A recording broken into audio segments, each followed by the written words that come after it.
Now everybody, let me tell you a story about Hollywood shame, where terrible actors and scripts collide. Oh, what a mess it is on the other side. Saw the lights, camera, action begin, but all I got was a movie that plunged in a spin. From the first scene to the credits that roll, a Hollywood disaster, you've taken its toll. Silver Screen Cesspool, bad movies galore. Can't help but wonder what the hell were they making these for?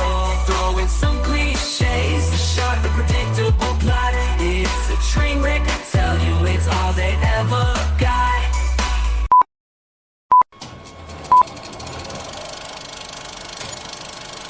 And now for our feature presentation.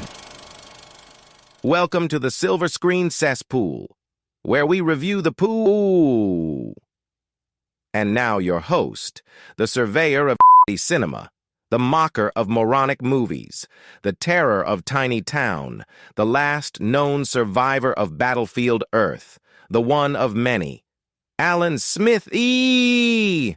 Tonight's film flop, available streaming on Freevee, is Beaster Day. Here comes Peter Cottonhell from 2014. Let me try that again. Beaster Day. Here comes Peter Cottonhell. There, that was much better. Anyway, the plot goes like this. A whiny college girl moves back home with her dad and stepmom because that acting thing isn't working out for her. At the same time, a house-sized rabbit tromps around town, eating a lot of mostly naked, vaguely goth chicks, before eventually expanding its diet to men. But never a blonde woman, because they don't exist in this town for some reason. There is no explanation for this bald-faced, snaggle-toothed, giant rabbit. It just shows up on the doorstep like an Amazon Prime subscribe and save purchase. Our protagonist is a bitter second-place runner-up for Dog Catcher of the Year. This is the saddest excuse for a rivalry in a movie, action or comedy category. The brains behind the movie were trying to get their money's worth with their green screen special effects, as they couldn't even bother digging a rabbit hole. They just green screened one in, and poorly at that. At one point, an equestrian rides into a tree and gets green screened in half, while the horse stands there looking bored and annoyed. I want to emphasize that they did not ride fast into this tree, they just kind of bumped into it and suddenly fell apart in half. I theorized that this horrible looking rabbit was originally intended to be a rat. When they realized they had no idea how to make this rat marionette thing walk, they decided to make it a rabbit since it kind of looks like it hops instead. It's a sad horse skull on a frail, dried out fursuit that only resembles a rabbit in that it has 4 legs, even though it only ever walks on the back 2 and the feet don't face forward when it hops. And I think the knees bend backwards too. They don't even give it long ears or a fluffy cottontail or even a creamy nougat center. I guess it could be a mummified corpse of a rabbit made into a macabre marionette inserted in via green screen. I genuinely wonder about the mental health of the characters in this movie when they scream, "Oh no, a giant rabbit," because this thing looks so little like a rabbit. I have no idea why they think that. Back to the plot. Daddy makes our failed actress get a job, so she tries to fail at that as well. But the requirements to be a dog catcher in this particular reality are that you can wear a hat. And since her ears hold up a hat, she gets the job, much to her dismay.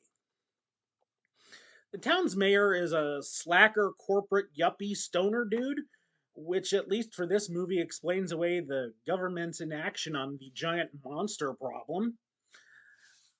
Also, I assume there's some confusion on how to handle the situation because he keeps calling it Easter Day instead of just Easter. Like he's some sort of alien pretending to be human, but needing help understanding the minutia of how you talk about holidays. I mean, we don't say Halloween Day, just like we don't say Easter Day. The rest of the holidays we say day, but not Easter. But he keeps throwing in Easter Day there, like this weirdo.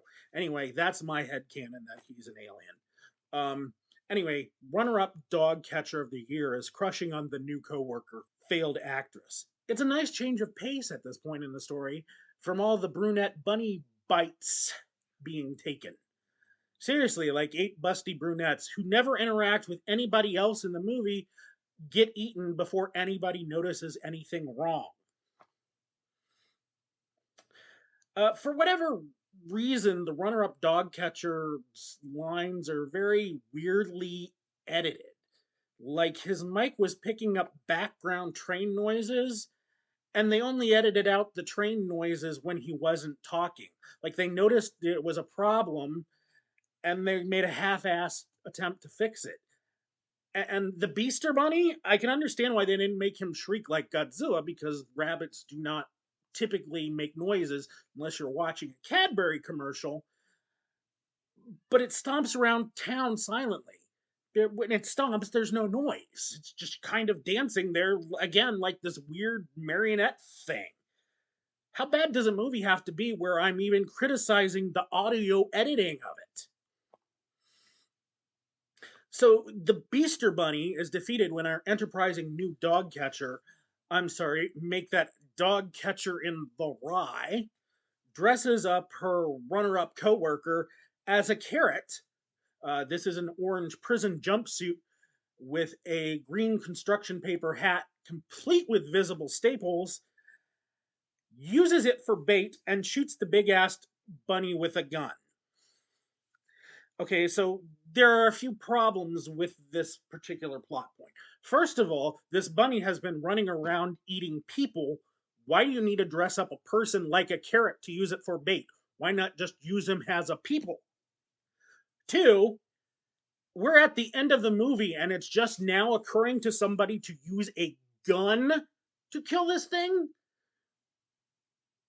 Did nobody use the gun because Bugs switched the sign to say it's duck season? 50-foot rabbit, fine. But in America, it not occurring for somebody to shoot the damn thing?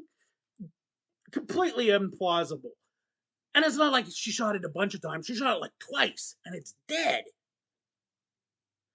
Ugh. Least believable part of the movie. Nobody shoots the thing.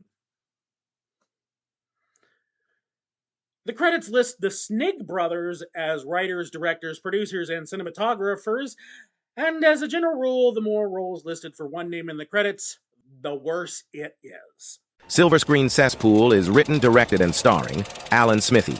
Assistant director, producer, and stunt coordinator, Alan Smithee. BoomMic operator, sound editing, and music by Alan Smithee. Construction coordinator, The Amazing Rando. Makeup by Crayola. Catering was provided by the Soylent Corporation.